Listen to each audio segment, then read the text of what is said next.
So President Obama has declared an emergency for 3 counties around Boulder.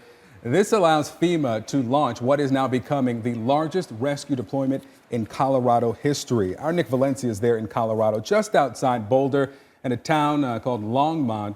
Nick, this has been a really difficult couple of days for the folks there in Longmont. Have things gotten worse, or is there any improvement in the conditions? Well, if you judge it by their anxiety, it has not faded. We have heard some good news this morning, but this river that I'm standing next to, it doesn't show that really. This is a creek. On a normal day, you could walk across this, Victor and Christy, but that's not the case right now because of the flood waters.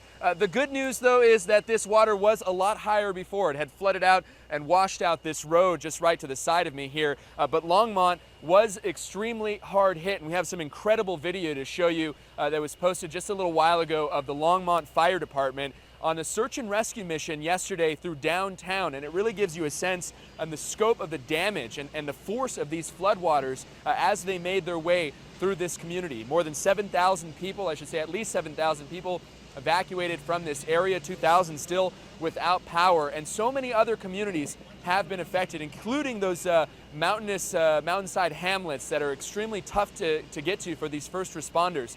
They've had to use heavy equipment to barrel their way through there. Ongoing evacuations in Jamestown, 162 evacuated there overnight. Ongoing evacuations in Lyons, where more than 2,000 people were without power and water for a couple of days there, and they were just completely cut off from the rest of the world. I just got off the phone with Larimer County, the sheriff's department there, and they said for them it was a quiet night. They do have a helicopter that they have access to. This morning, they say they're going to go try to get to these stranded and affected areas. And although they say they have not identified any missing people or fatalities, they do expect that to change as they get into these areas that have been hard to reach over the last couple of days.